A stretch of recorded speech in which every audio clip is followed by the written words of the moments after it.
Bem-vindos a mais um Direção Espiritual, que Deus abençoe você. Hoje, continuando o assunto da semana passada, aquilo que atrapalha as nossas decisões, o nosso crescimento, o nosso amadurecimento. Falamos no último vídeo sobre a preguiça, o quanto ela faz mal para a gente, né? O quanto a gente estar ali sem fazer nada, ou com medo, ou com preguiça, atrapalha o nosso crescimento em Deus. E hoje eu vou trazer o segundo aspecto que eu citei na semana passada. Eu citei sobre a preguiça, eu citei sobre o medo e eu citei sobre a dúvida. Hoje nós vamos falar sobre o medo que nos impede de prosseguir na vontade de Deus. No meu livro que nós já estudamos, né, tem um pequeno capítulo que diz: o medo nos impede de ouvir Deus. E não ouvindo Deus, a gente também não obedece, né? E eu escrevo assim: seguir a vontade de Deus será sempre dar passos no escuro, pois nem sempre vamos compreender o que Deus nos pede. É sempre se arriscar, né? Sempre quando nós aceitamos fazer a vontade de Deus, Ele sempre vai nos colocar em grandes desafios. É só lembrar daquela passagem do barco, né? Quando Jesus estava lá com os seus discípulos, o barco já estava longe e era atormentado pelas ondas, pelo vento que era contrário. E Jesus veio ao encontro dos seus discípulos, andando sobre o mar. Quando os discípulos viram andando sobre o mar, ficaram apavorados e disseram: é um fantasma. E gritaram de medo, mas logo Jesus lhes falou: coragem, não tenhais medo. O medo pode trazer para nós alguns fantasmas, né? O medo, infelizmente, faz a gente imaginar coisas que não acontecem, que não são reais, e isso nos trava. E nos travando, nos impede de avançar na vontade de Deus. Eu quero trazer uma palavra para você que é bem interessante, no livro do profeta Jonas. Lembra do profeta Jonas? Aquele que fugiu da vontade de Deus, né? Deus deu uma ordem a Jonas, Jonas capítulo 1. Levanta-te, vai a Nínive, aquela grande cidade, denuncia a injustiça. Jonas partiu, mas com a intenção de escapar da presença de Deus, fugindo para Tarsis. E aí desceu até Jope, onde encontrou um navio e partiu dali e ali embarcou. Então Jonas ficou com medo de fazer a vontade de Deus. E o que é que aconteceu com Jonas? A história é bem concreta e bem conhecida, né? Aquele barco foi ali arremessado pela tempestade. Enquanto Jonas, onde é que estava Jonas na tempestade, né? A palavra vai dizer, né? Jonas tinha descido ao porão e deitado e dormia ao sono solto. Então, o que é que acontece quando uma pessoa tem medo de assumir o seu lugar, medo de seguir em frente? Ela vai para o porão, às vezes para o porão interior dela, e ela ali se entrega, né, como Jonas, dormir a sono solto. Gente, esse aqui é característica de alguém que às vezes é mergulhado numa depressão. De alguém que não consegue reagir, né, diante das coisas. O barco estava sendo movimentado, o barulho devia estar intenso e Jonas estava dormindo. Ele estava dormindo. E por quê? Porque ele fugiu de Deus. E aí, onde é que foi parar Jonas? No porão. Aquele que tem medo, ele vai parar no porão, né? E aí, então, nós conhecemos bem a história. Aqueles homens vão até Jonas e ali eles perguntam sobre Jonas. Interessante, sabe o que eles perguntam para Jonas? Eles perguntam assim, ó: qual a tua profissão? De onde você vem? Qual a sua terra? E qual a tua gente? Interessante, né? Ele levou Jonas à raiz dele. Ele levou Jonas a se lembrar de quem ele era. Ele levou Jonas a se recordar quem era o povo dele e por que ele estava fugindo. Ele levou Jonas a retomar sua consciência. Qual é a tua profissão, Jonas? E aí ele se lembrou que Deus tinha pedido algo para ele e que ele não tinha feito. É o que acontece quando a gente tem medo, né? A gente paralisa, a gente não segue em frente e a gente até se esquece daquilo que nós somos. Eu tenho uma palavra de ordem para a minha vida, que eu vou pegar aqui para você, que fez parte da minha vocação. Quando eu estava para entrar na comunidade de Canção Nova, Deus me deu essa palavra, olha, e ela me acompanha.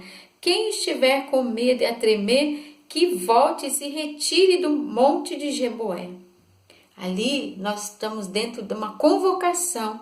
Gideão estava convocando soldados para a batalha. E aí Deus foi eliminando, né, os fracos, os medrosos, e os medrosos ficaram para trás. Eles não foram. E Deus me deu essa palavra no último dia do encontro vocacional, quando eu estava para entrar na comunidade de Canção Nova. E ele me disse: Rogério, se você for medrosa, vai embora, minha filha. Aqui não é o seu lugar. E eu disse: não, eu não vou me render ao medo. Eu não quero me render ao medo.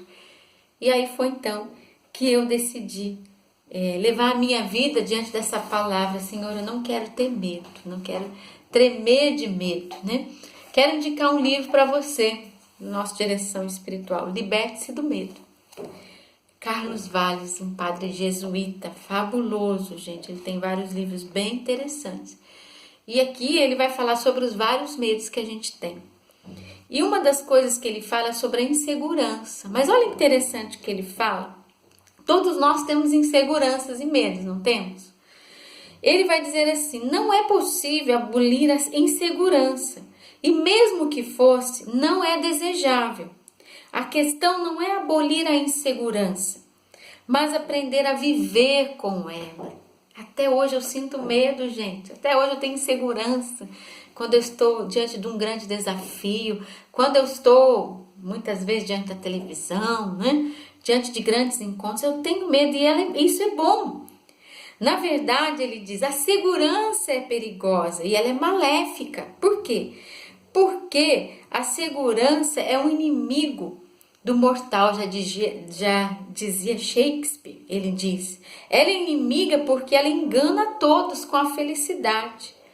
Favorece o status quo, ou seja, eu estou bem aqui, né, como Jonas no porão, e daqui ninguém me tira, relaxa. Ela é inimiga porque ela não nos faz crescer, a gente fica com medo de crescer diante do medo, né? E aí a segurança, ela faz a gente estacionar na vida. Então, medo você sempre vai ter, medo você sempre vai sentir. E é bom que eu sinta medo de estar no palco, né? É bom que eu sinta medo, porque daí eu sei, não depende de mim, depende de Deus, né? Eu sou totalmente dependente de Deus. A minha segurança está em Deus. Por isso, nem toda segurança ela é boa. Às vezes, sentir um pouquinho de insegurança também é bom, gente. E faz com que a gente siga em frente, né? Ele diz assim, a segurança total impede o progresso, mas a insegurança total pode criar também tensões. Então, não é nem ter segurança total e nem insegurança. Mas é bom a gente ter um equilíbrio entre as duas. E por último, eu indico também aqui, olha, Padre Jonas, a Bíblia, Orando com Poder.